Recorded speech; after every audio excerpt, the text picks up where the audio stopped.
Hey, shalom, shalom. First and foremost, I want to give all praises, glory, and honor which is due unto Yahweh, Bahasham Yahweh Shai, Bahasham Rachakadash.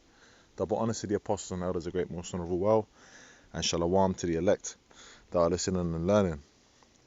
And today I wanted to do a testimony on an experience that I went through recently with a brother Aman over here in the the GMS London GMS UK camp.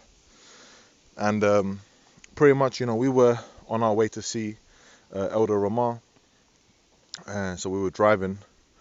To where he's at on the motorway, and we got stuck in what we thought was traffic, which technically is traffic, and wondering what the hell's going on because we were really delayed getting to our destination. And we saw a lot of weird things. We saw guys that had cars that were like something out of Mad Max. You got the end time movie, Mad Max, man. The guy had like fake gun turrets on the. He had fake gun turrets on the top of the car. He had I think it was like a buffalo skull on the top of the car. So it looked something out of a post-apocalyptic movie.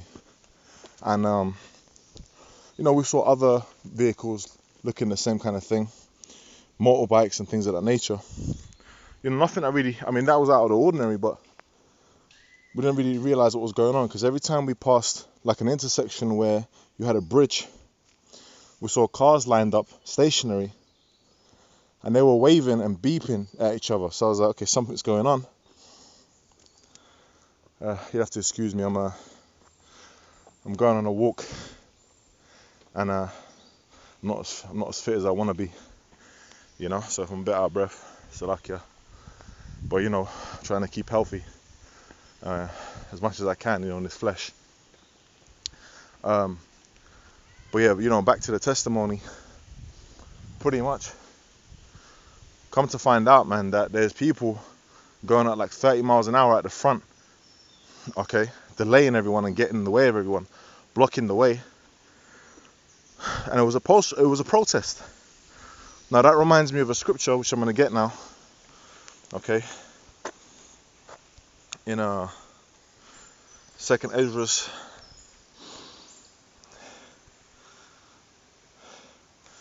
9, okay, and verse, where can I start from? Let's start from verse 1. It says, he answered me then and said, measure thou the time diligently. This is 2nd Ezra chapter 9 from the top. He answered me then and said, measure thou the time diligently in itself, and when thou seest part of the signs past which I have told thee before, then shalt thou understand that is the very same time wherein the highest will begin to visit the world which he made. Alright? And how is the Lord doing that? Through these prophecies. Okay, the Lord is bringing destruction, okay, and bringing this man's kingdom down piece by piece. And ultimately he is going to come, Yahweh Shai is going to come and visit the world, man. Okay, that's ultimately what's going to happen. But before that, you're going to have these prophecies that come to pass, this destruction. Okay, remember, the Lord's word does not go out void. It accomplishes, man. Alright. Damn, I think I've just come across a field of wheat and tares, so I know what my next lesson is going to be about. Alright, well, this is verse 3.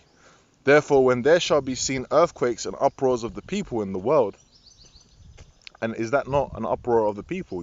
People are basically, this week alone is a lot of strikes are happening in the UK, alright?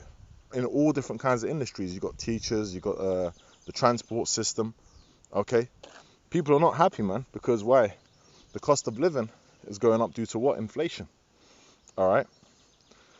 And a number of different factors that is all being orchestrated by Esau, delays, factories being closed down and burnt down. You got animal diseases that are making them cull whole hordes of animals.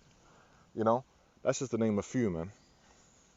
The weather, all types of different things that are affecting, okay, the way that the cogs in the system are running. And what's that causing? That's causing uproars of the people. Why? Because then they're not happy, man. Now, in the late 70s, you had something called the Winter of Discontent over here in the UK, and I've heard a couple brothers, I don't know the source, but I've heard a couple brothers say the Summer of Discontent, because we're in the summer right now and people are really not happy, and I think it's going to get worse. It's only going to get worse. Okay, all right, and pretty much, right now we're in the summer months, and people are in discontent. What happened in the 70s? You had the Winter of Discontent, and that was pretty much, you had the strikes, you had people that were in an uproar.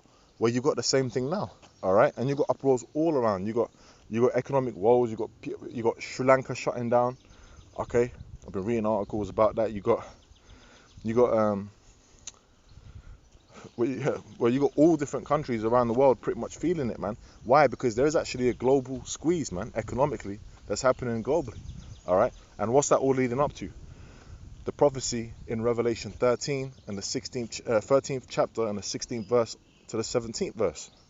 All right, the MOTB, the digital all that this man is looking to make mandatory upon the people. All right. So this is the time that we're in. We're in a time where people aren't happy. And why aren't they happy? Let's get a precept on it. This is Proverbs chapter 29 verse 2. It says, when the righteous are in authority, the people rejoice. Now, are the people rejoicing? No. That's how you know that the righteous are not in authority right now. Who's the righteous? The Israelites. And when are the righteous going to be in authority? When we're set up by Yahweh Shai in his kingdom, man. All right? Starting with the elect of the nation of Israel. It says, but when the wicked beareth rule, the people mourn. Now, is the wicked bearing rule? Okay. Is the wicked bearing rule? Yes, they are. And who are the wicked according to the scriptures? Let's get that in Malachi.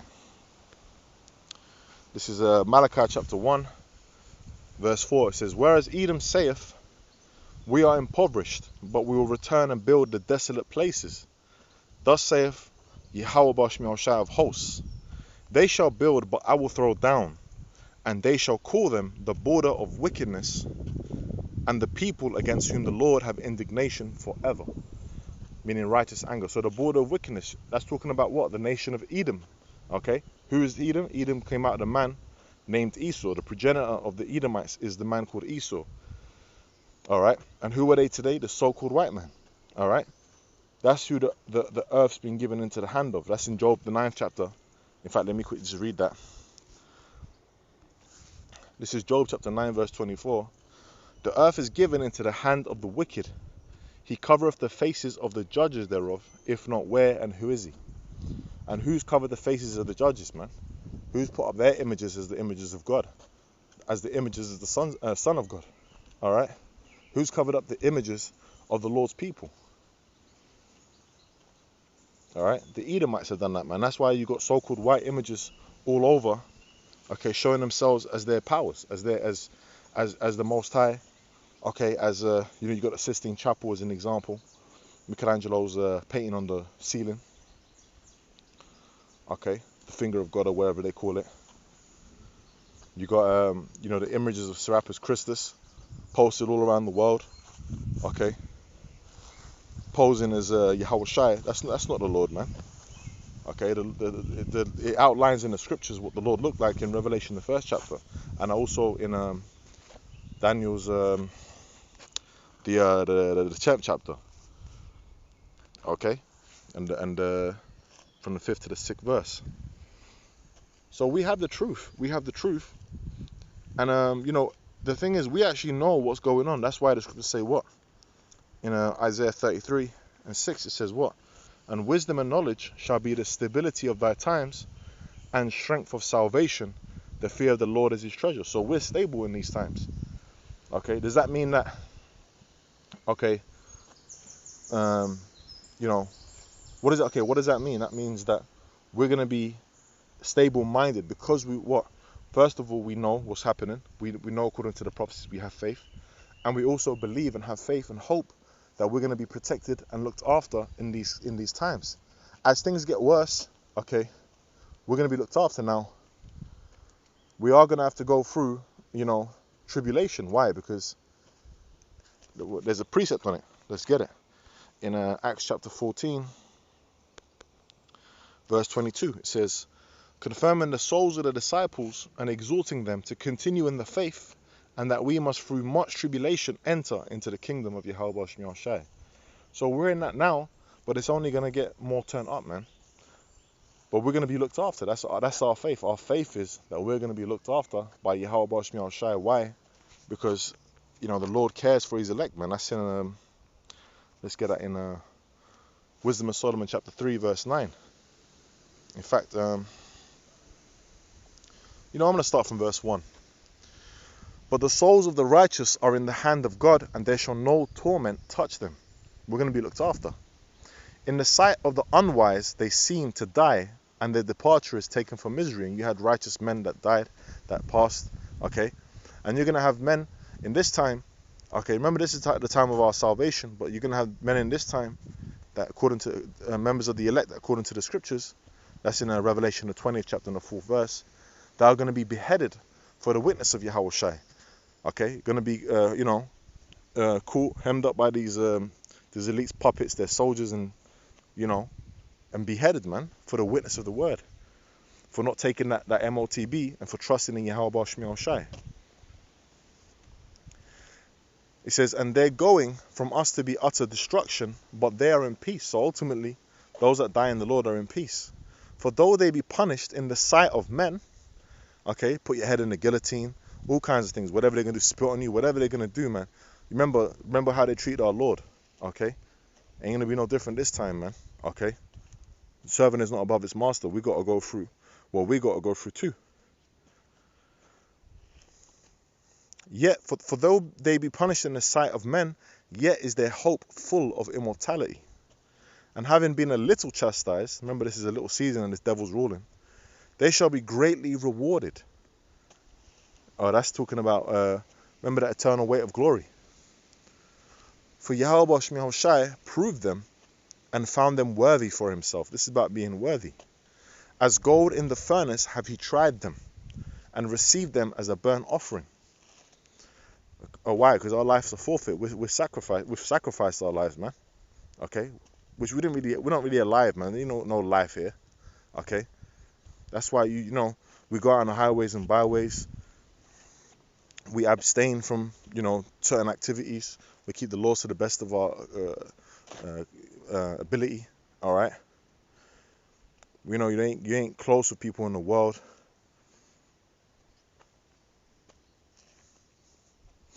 What are we doing? We're sacrificing our lives here because we don't care about this place. We care about the kingdom of heaven. We care about serving Yahweh Shem Shai and his will, fulfilling his will to do this work. It says, and in the time of their visitation, they shall shine and run to and fro like sparks among the stubble.